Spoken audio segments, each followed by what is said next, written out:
Welcome back. During our last session, we tackled handling messy date formats with SQL. Today, we're going to take it to the next level and work with Databricks. So this is super exciting for those of you that haven't seen Databricks, haven't worked with it before. I love Databricks. I'm really excited to show this to you today. Handling date formats in Databricks notebooks using PySparks isn't just about fixing messy data. It's about building efficient, scalable pipelines that really make your data engineering workflows really seamless.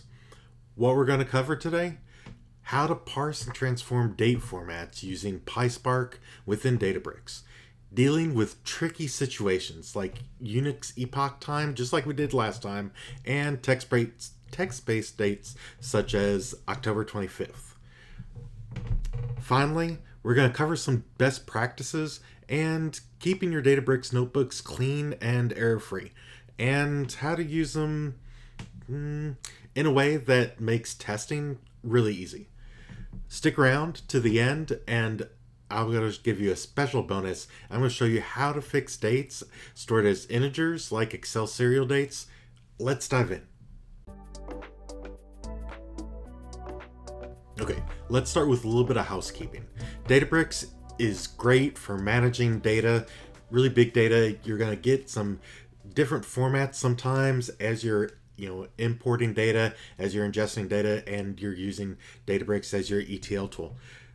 But when data comes across from all of these multiple different files and different data types, some of it is semi-structured, things are going to change. Things are going to be different sometimes from file to file, and you're going to need to be able to adjust for that. And especially with date formats, things could just get messy. Imagine that one source you have is in the standard ISO format, the year, month, day. Another is using kind of the US format where it's, month, day, year. And finally, you have a third where it just tells you October 25th, and it gives you a month spelled out with a date and the TH or the ST at the end of it, and you need to kind of clean that up so that it's all one consistent format in your visuals and your tables. So without standardizing these formats, you really have issues when you go to do joins, aggregations, and your dashboards and reports just aren't going to work as expected. You really need to fix these dates and handle these types of data quality issues up front. Fixing these dates really up front helps to, again, ensure that your pipelines and your reporting run smoothly and accurately no matter what the data sources are. So let's jump into Databricks, and we're going to start by converting some standard date formats. Let's take a look. All right, let's start with a little bit of house cleaning here in Databricks. For those of you that don't know, this is Databricks. This is what it looks like. You'll see that I am using an Azure account, but it really looks the same whether you're in AWS, Azure, GCP. Very similar format across those different platforms. Up in the upper right-hand corner, you see this little assistant. You can turn your assistant on and off. It'll give you, it's basically the Databricks AI, which is also called Genie. So you'll notice that you could toggle the assistant on and off, and you could ask it questions just like you can any other AI. Genie does a really good job, especially as you continue to build out your Databricks environment, understanding and kind of guessing what you want to do as you type things out. Really like a enhanced IntelliSense for those of you that know what IntelliSense is. Okay, so again, what I like to do when I'm creating notebooks, I start with all of my imports up in the first block here. So again, we're importing any necessary PySpark functions, which is what we're doing here. PySpark.SQL, we're importing the SparkSession because we have to create a SparkSession in order to do anything with Spark. We're going to import the SQL functions, this toDate, date format, Unix time, regex replace, which replaces some regex characters, concat, expression, lit, and we're going to get into that as we go through the different functions. So you'll notice I have everything typed out here, but in the upper left hand corner for each of the cells, you'll see a play button. Once you hit play for that compute session, then it's there. You don't have to keep on hitting play over and over again, unless for some reason your compute session has ended and you have to restart.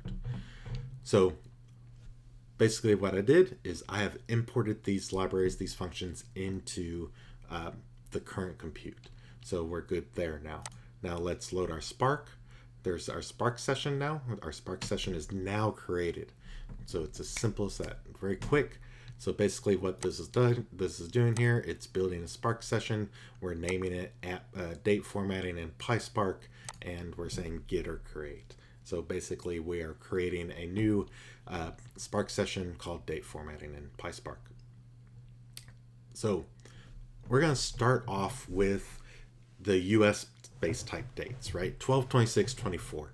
So to parse a standard date formats, we want to, of course, kind of move it into that ISO standard again. The ISO standard is what you want to really get things into the format of for dates.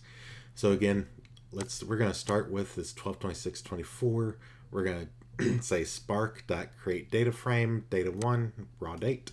So basically what this is doing, it is taking what's in the list for data 1, and we are naming that field raw date. So then, and we're creating a data frame. DF stands for data frame for those of you that don't know. So df1 with column, formatted date. So basically we're creating a new column called formatted date, and we're taking the raw date and letting it know this is the current date format, and we want to convert that to the ISO date, which is what this toDate is going to do. Finally, df1.show. There are many ways in Spark that you can do this. Show is one of them. I like to use display. Display is another one. Obviously, you could print the df. I'm going to show you kind of the different ways that it's going to print these things out, because each one's going to print it out a little bit in a little bit different format once we run this block. So let's do a display df1, and we're going to do a print df1. So you'll notice when I run this that it's actually going to do each of these in a different format. So, and they're going to be in the order in which that I've put them here. So here we have our raw date and our date format. It's going to expand this. So df1 show puts it in, kind of, it makes it look like a table by putting these pluses and minuses in here. Has our raw date and our formatted date. You'll see that it takes the raw date, the 12, 26, 24, and makes it into the ISO standard, which is, again, year, month, day. So that's how the display works, or that's how the show works. The display works like this. And the print really doesn't do a whole lot of anything. It tells you the structure of your data frame, which is a little different than maybe you've experienced before using pandas or polars. But again, display df1 is generally the standard that you want to use when you are displaying stuff in using PySpark, because again, it actually puts it into the table format when it shows it to you. So we do see that it takes the US standard date and puts it into the ISO standard. Next, we are going to look at formatting dates to a specific string format with our date format function. So sometimes you might need to format those strings, your dates, into a different format because of reporting reasons, because of some type of aesthetic reason. You may need to have it out there like that. It may be the decision that your company's gone with to have that format in the table so that there doesn't have to be additional processing at the end for the reporting. Again, I really want to use display for our df1 for a data frame here, and let's run this. So you'll notice very quickly it tells you just now 1 second. The really nice thing about this is that even like later on when you come back here, it'll tell you how long ago each of these blocks had last been run. Again, so dates to different to specific string format. You see our raw date, our formatted date, our display date. Again, we are continuing on with the existing data frame. This is not a brand new script, right? It is a continuation in the same script. So that's just split up. Notebooks are just gonna split up into sections for you so that you could run each piece one at a time. In addition, you could change to using SQL, Scala, or R. But we're talking about Python today. So again, you see the difference between the show and the display. Again, I like the display. You make your own decision. It really doesn't matter. Generally, you're not going to be showing and displaying a whole lot unless you are troubleshooting or doing your testing, things like that. Or you're doing some type of training and you want to show everybody what's going on. So again, we're adding a new column called display date. We are using the formatted date, and we're formatting as our spelling out our month, the day, and then comma, and our year. And we see that again in the show and the display. So section 3, handling Unix epoch dates. For those of you that weren't here last time, epoch dates are the number of seconds from January 1st, 1900. And so these are huge numbers. These are big ints. These are not small ints. These are not ints. These are big ints. They're huge numbers, number of seconds from 1900. So we are creating a new data frame here. You'll notice that we're assigning df2. So this is a brand new data frame. It's not going to inherit all the other different fields that we've already put in there. So we're calling this data2. We have a epoch timestamp. Again, this is a number of seconds from January 1st, 1900. So we're going to create our data frame. We're going to put that list in here. We're going to call that field epoch time. And then we're going to say with column, we're going to make it into a readable date. And we have this function in PySpark, which is really cool. It is something we don't have in SQL, right? We don't have a native function in SQL to convert Unix time into a readable datetime. So we do in PySpark, and it's called from Unix time. So from Unix time, we're going to pass in our field name. In this case, it's epoch time. And we're going to do our show, and I'm going to do the display again. And we're going to run that. And so we're going to see here really quick that it gives us a very specific readable date that makes sense to you and I, and it makes sense to the database, to the Delta Lake. And so we see that it's January 26, 2024 at 9:10 p.m. And it has it in military time or in a 24-hour format. So again, just to reiterate, this is the show, how the show displays, and this is how using display shows your time, or shows your table. So super cool. Again, there's so much more robustness that you have, so much more control that you have when you're using Python to do your ETL, and specifically with Databricks and PySpark. The power of Spark really has a lot of advantages. So let's keep on moving. Don't want to take up too much of your time. Section 4, handling partial dates like October 25th. We talked about this last time. This is one of the comments that actually another contributor made. Another subscriber had mentioned that they had dates that were in one of their data sources that all it gave them was October 24th. And so that's why or October 25th. So that's why I'm specifically using October 25th in this format. But this works with any time you have, whether it's just a 3-character date, or if it's spelled out October, right? And you don't know the year, or you don't have the year, it doesn't give you the year, but you know that it's the current year, then we could clean it up a little bit, right?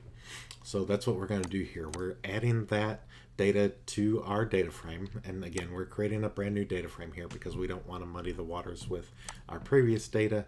And we're saying with column our clean date. So we're creating a new column called clean date. That's what the with column does. We're going to do a replace, a regex replace. And so it's going to replace anything from raw date that has the th in it, and it's going to replace it with a null string. And so basically it's just going to remove the th because we don't need that in there. We have to get rid of it in order for PySpark to be able to make sense of it and make it into a date. So next we're going to create another column called complete date.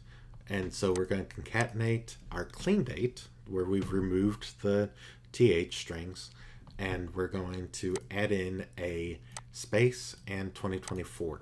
And so that is what that lit is going to do for us right there.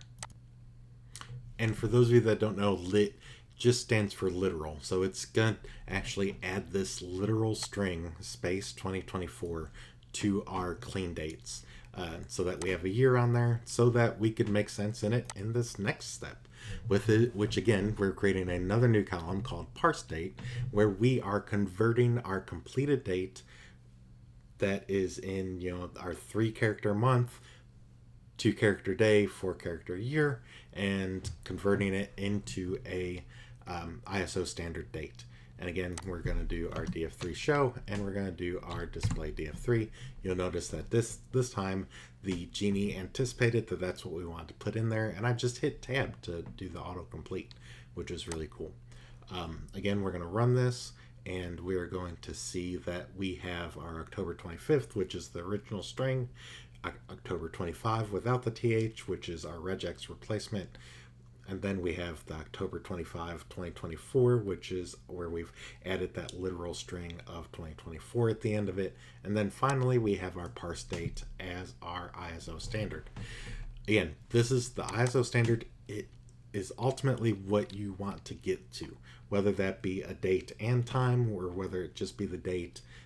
That part doesn't matter as much as you want it in a consistent format. If you need the time, be sure to include the time.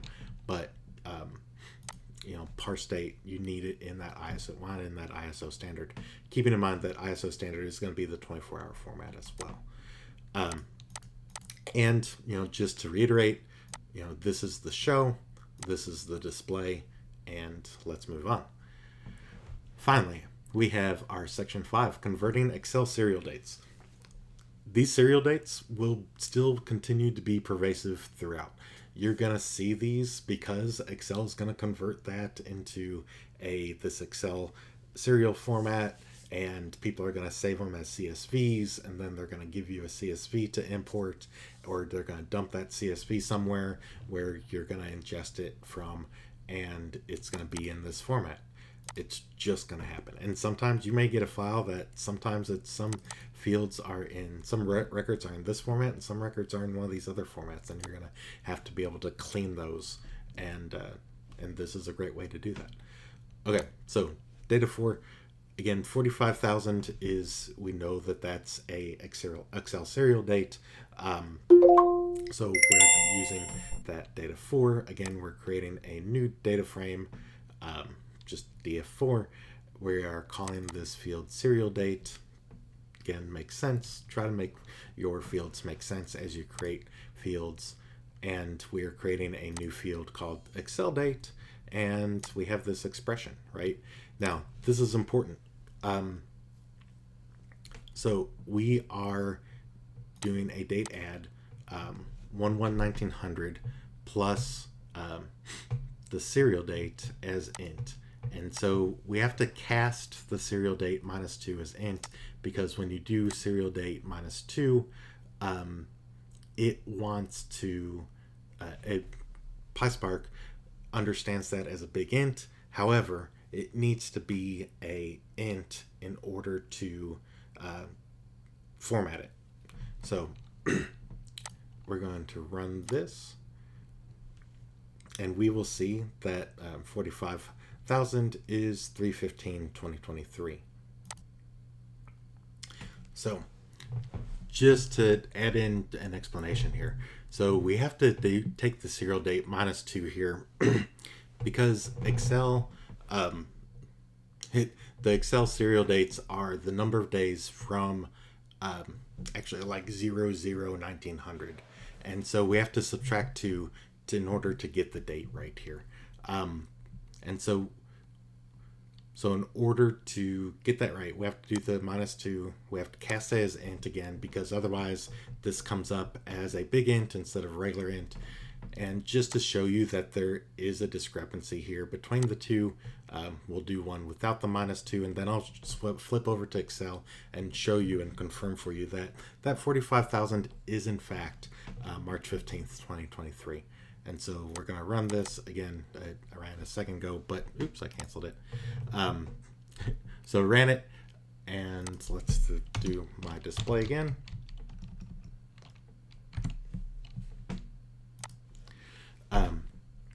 And you'll see here 45,000. The Excel date is actually 3/15/2023. That is the correct date.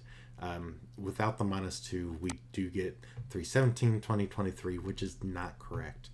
And again, we get the same thing in the display, but a little bit cleaner than what this is when you use the show. So really quick here, do want to flip over to Excel and just show you here 3/15/2023 here. I'm gonna pull this down here. 3/15/2023. When we flip this over to number, and you do see that it's 45,000. So Excel understands and has some conversion in there already. It understands a little bit more what its own serial numbers are, but it is 3/15/2023. We'll zoom in just a little bit, a whole lot there, and so that you can see it, 3/15/2023, and again the 45,000. So we're not going to save that. Okay, so that is really the end of this. At the end here, just running a print statement saying, date formatting examples are completed. Always validate and standardize your dates early in your pipeline. Earlier the better. You want to make sure that you are standardizing these dates as early as possible. Next, we're going to go over really quickly some best practices and then wrap up.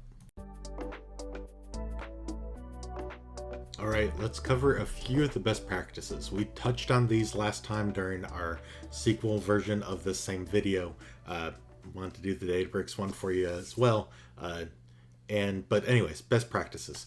Here's some of the best practices to keep your Databricks notebooks clean and efficient when you are doing some date conversions. Be sure that you are standardizing early. Whether you are standardizing date formats, any type of Boolean type things, any type of other formatting that's going on, make sure that you're standardizing whatever those date and data types are early rather than later. Always easier to do it earlier than later. Validate your data. As you're going through there, use those show, use the display, understand how you're manipulating the data is making sure that is matching what the output actually is, what you anticipate the output to be. So use PySpark functions to check for those null and invalid date values before you're processing them.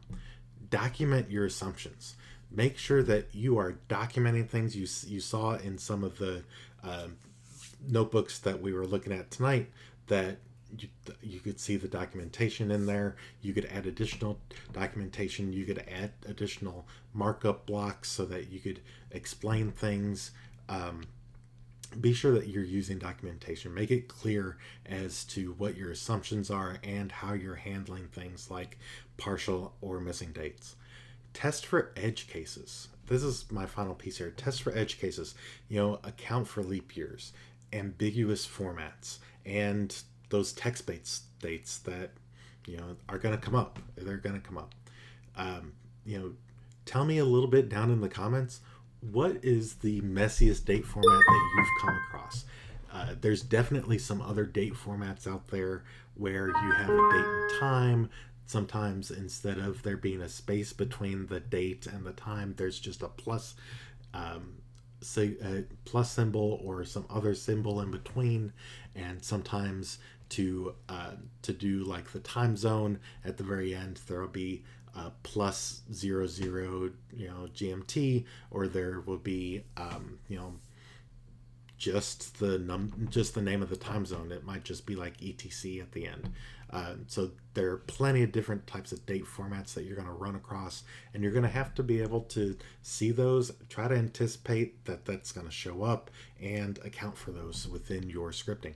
But let me know down in the comments, what is the messiest date format that you've come across? I would love to hear from you. I love to see all these different types of date formats that people have come across. And it helps me to grow, and it helps other people in the community to be able to think about those and anticipate those as well. And if you're having a hard time figuring out how to handle those, let me know. I'm happy to help. Databricks and PySpark really do give you the tools to be able to standardize that data. Again, especially with like Unix time, having that from Unix function within PySpark is a game changer when it comes to when it comes to being able to handle those Unix type dates. So if this video helped you, if you learned something today, be sure to hit that like and subscribe button for more data engineering tutorials and knowledge that I'm going to bestow upon you.